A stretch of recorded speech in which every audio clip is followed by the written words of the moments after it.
I haven't felt that in 2 years, but now I'm flashing back to not playing on varsity. I'm flashing back to being hurt. And it's like, I realized in that moment, if I didn't go through all that shit, I couldn't have got through Point Loma. Wow, man. Like, I physically needed to go through all that to get through that situation, because that shit was rough. But it's like microwave Josh, G-League Josh is back. JUCO Josh, the guy I haven't seen in 2 years, is back. Wow. You know, and so it's like, damn, dog.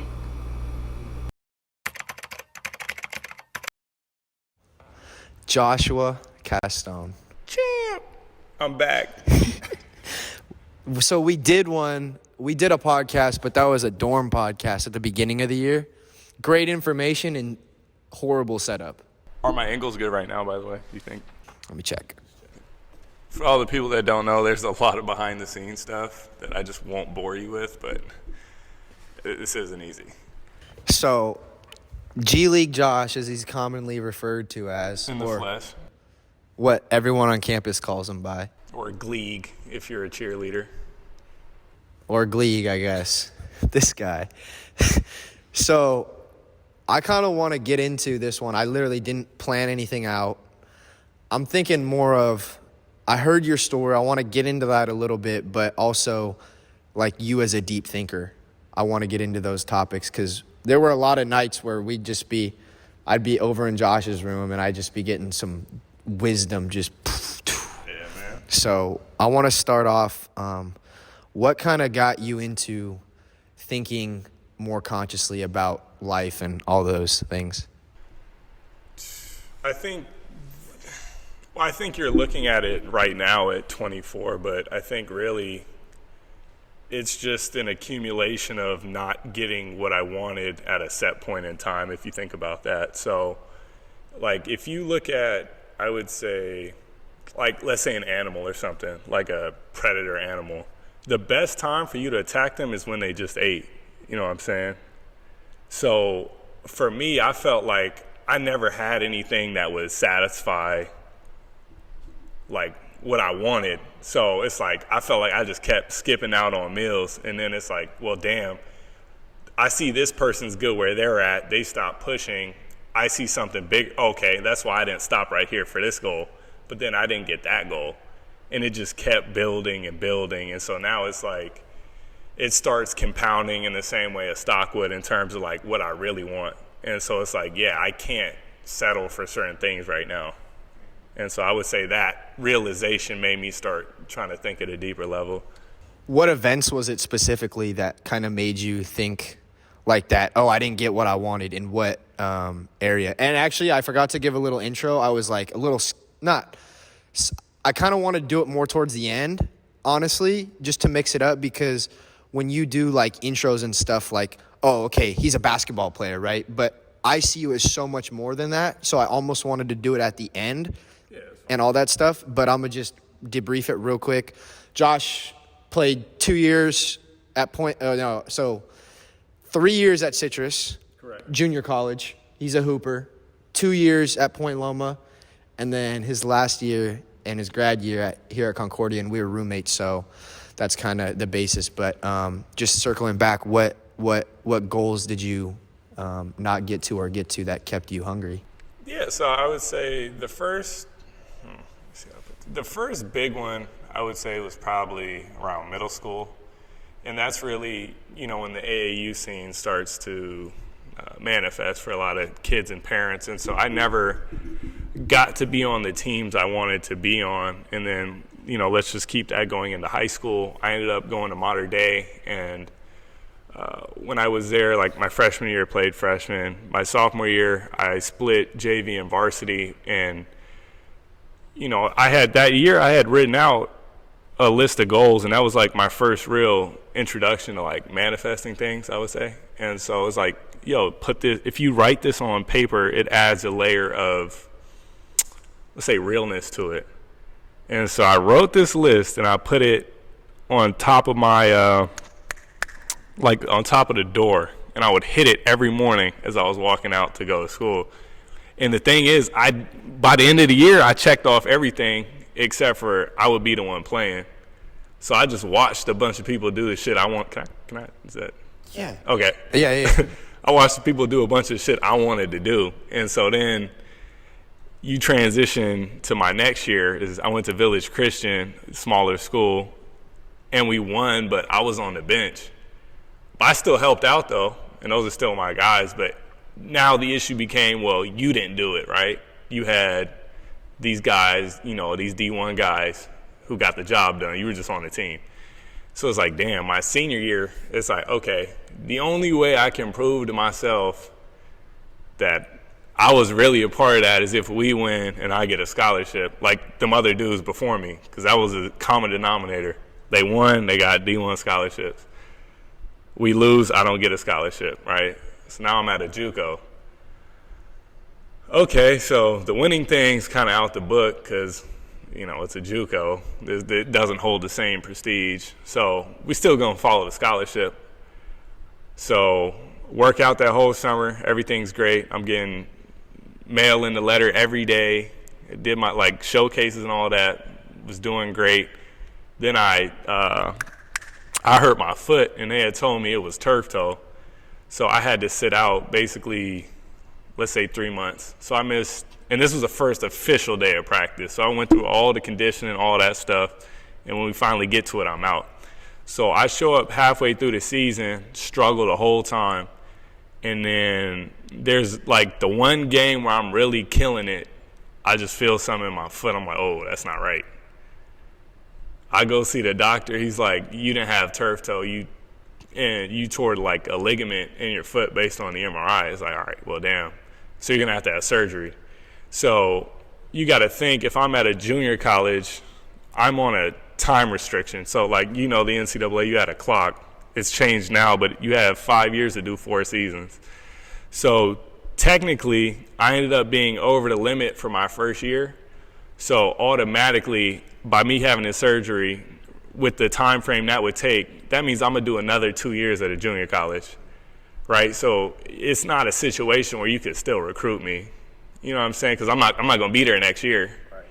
So I'm like, damn, all right, so I need to sit out. And then go get the surgery, and it's like, it was horrible. Like, I had an adverse reaction to the anesthesia, and so I want to say about like damn near 190, and 185, 190. I ended up dropping down to like 155, 160, right? So, right, because you know, I was a high school kid, but you know, I'm making the college adjustments, doing everything right, and so I'm just like in bed nonstop, and so I finally get out of it, and it was so bad I wasn't leaving the bed, you know what I'm saying? And I finally get out of it. It's like, yo, something's wrong with my vision. Like I'm not seeing shit straight. And it's like, it's weird. And I think, you know, well, they do say that's one of the side effects you got to sign off on when you have surgery is, you know, the anesthesia can do this, whatever. And so like, yeah, I go see the doctor. He's like, yeah, it'll go away. Like, don't worry about it. And so I'm still going to class, though. You got to think, right? So my eyes are fucked up. I'm wearing a boot. And I'm still going, you know, trying to make it happen, because in my head it's like, damn, like I can't slip up. You know what I'm saying? I have no margin of error at this point. If I'm not doing, like, I don't even know if my coach is going to take me back. You know what I'm saying? Because I don't really know him yet. Yeah. I show up, I'm hurt. What kind of assumptions are you going to make? So I had to just lock in and get it done. It was just getting harder and harder. And so I ended up getting through to, like, let's say spring. And so I ended up seeing a doctor. And so, scheduling an appointment. And so I had the surgery for my foot March 10th. Let's say I realized, like, the vision stuff wasn't just a side effect. Let's call that, March. Let's call it April, early April.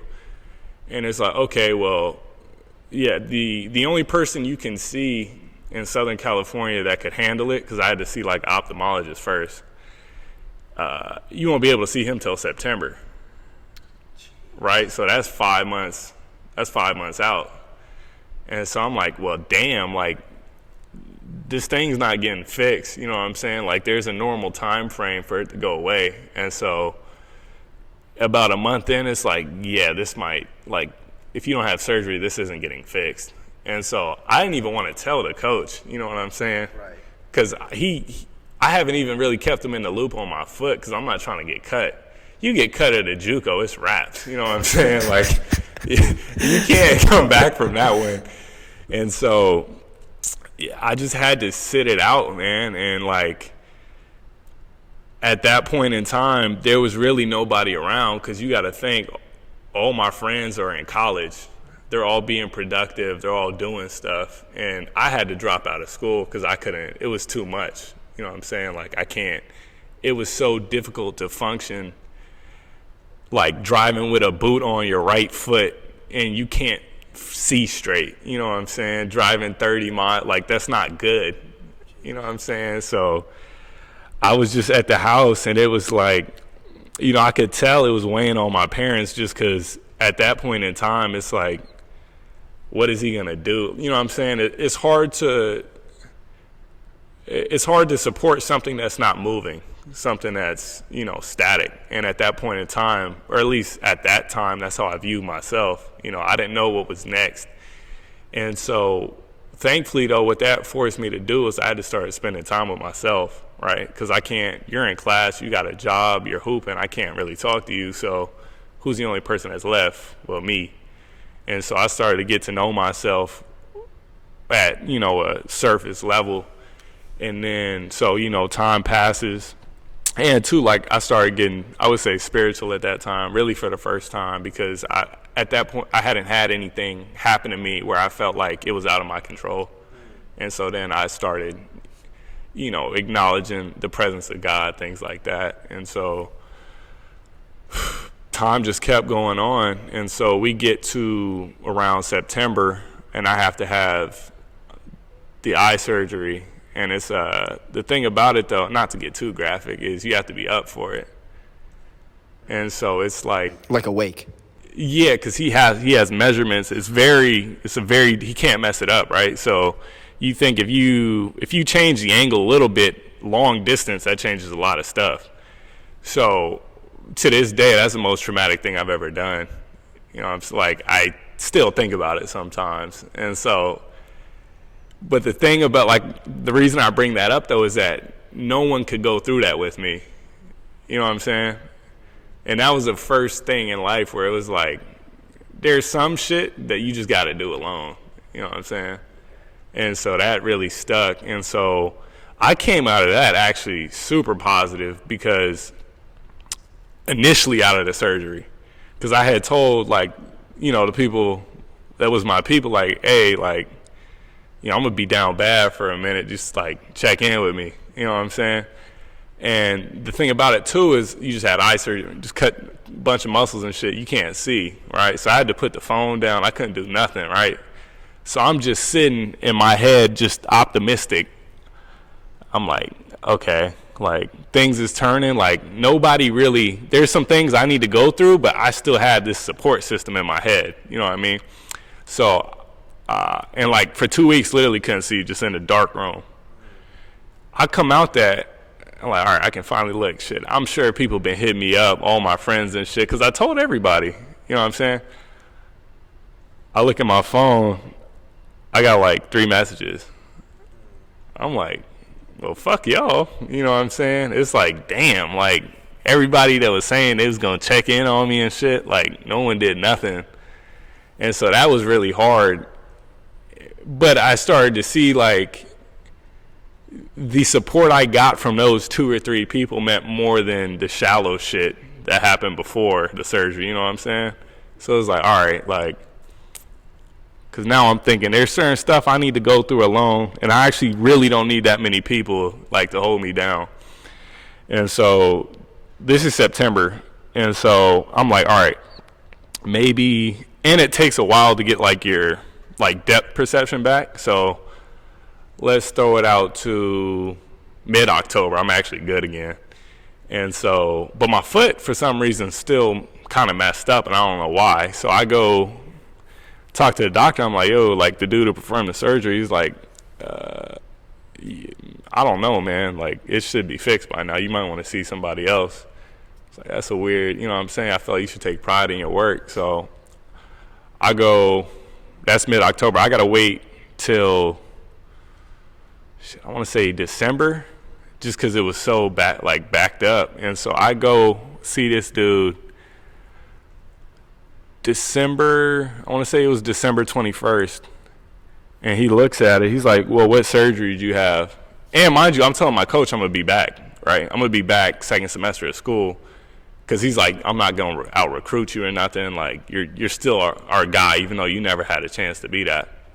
And so, yeah, it's December 21st. He looks at it. He's like, what surgery did you have? It's like, it was my first metatarsal joint. I had a plantar plate repair. He's like, that's in the wrong place. You're going to have surgery. And in the end, he's like, the only available time, because someone just cancels next week. Jeez. Right? So I'm like, I just had the most two traumatic experiences of my life. And you tell me I got a week to prepare for it. And it's like Christmas time, you know what I'm saying? And I'm going to be out for another 4 months minimum, right? So it's like, all right, let's do it.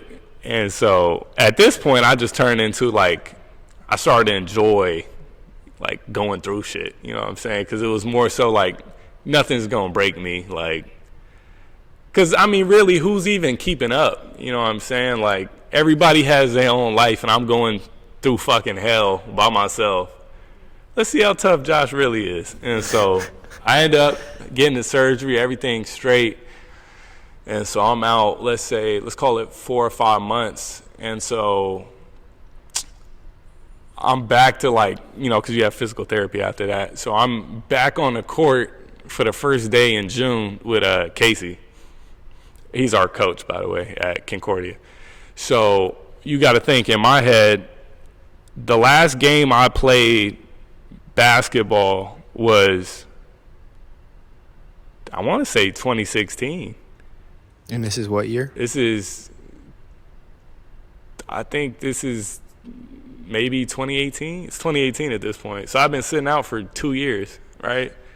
And the thing is, no one gives a shit what happened to you, right? Right. Because now I'm just a JUCO bum in everyone's head. Like, damn, you still at a JUCO? Like, because some of the people I finished high school with just graduated college. That's deep. Right? So I'm so far behind in my head that it's like, shit, I got to, you know what I'm saying? If it's going to take me this long, I got to get what I want. And so at that point, it was like, all right. So I spent that whole summer working out with Casey, a couple of other people. And mind you, you got to think how many people I lost out on knowing, right? Because I just fell off. So I can't, you know, if I meet you in college and your friend does workout somewhere, I don't have that. So I was by myself at first, just at an outdoor court, which was refreshing because I ain't did that since I was a kid. So I feel like I was able to tap back into that. But it's either I'm at this outdoor court by myself or I'm with this coach I really don't know like that. You know what I'm saying? And so the season starts, and the whole time, man, I just felt like, you know, I say an imposter pretty much. Like, just because you got to think, like, you just put me as the head of the team because in a junior college system, right, it's a 2-year turnover. So I went from being the youngest dude on the team to now I'm the oldest dude, and I played basically the same amount of games, right? I don't have I don't have 30 games in my belt. I have maybe 5 full games. And even then, I wasn't even playing like that. So, you know, I had to be the man. And so I spent that whole year, man, struggling to get there. And then, you know, finally things started turning for me. And then, I mean, I think the most impressive thing, I think, was that I ended up scoring 48 in the playoffs, which is a lot. And so it's funny because that put me at the top of, like, the school's history. You know what I'm saying? And the whole time I was there, I felt like this insignificant dude. But for me, the biggest thing, though, was that team went to the Final Four. You know, and so, like, we ended up losing to San Francisco City. But it was like, like, damn, like, even though I felt like I was a nobody, like, I was on a team that helped a bunch of people get their school paid for, looking back. Helped a couple coaches get different jobs, you know what I'm saying? And it kept, like, the Citrus name and culture alive, you know what I'm saying? Like, I wasn't on a team that, and I'm not saying there's been a team since, but I was one of those first people with Brett to establish what that culture was, because it had kind of gone to shit over the years from what it used to be. So there was that. And then, do you have any? Can I keep going? Do you have any? Dude, keep flowing. I'm gonna just make sure. Yeah, that's fine. This stuff is still going.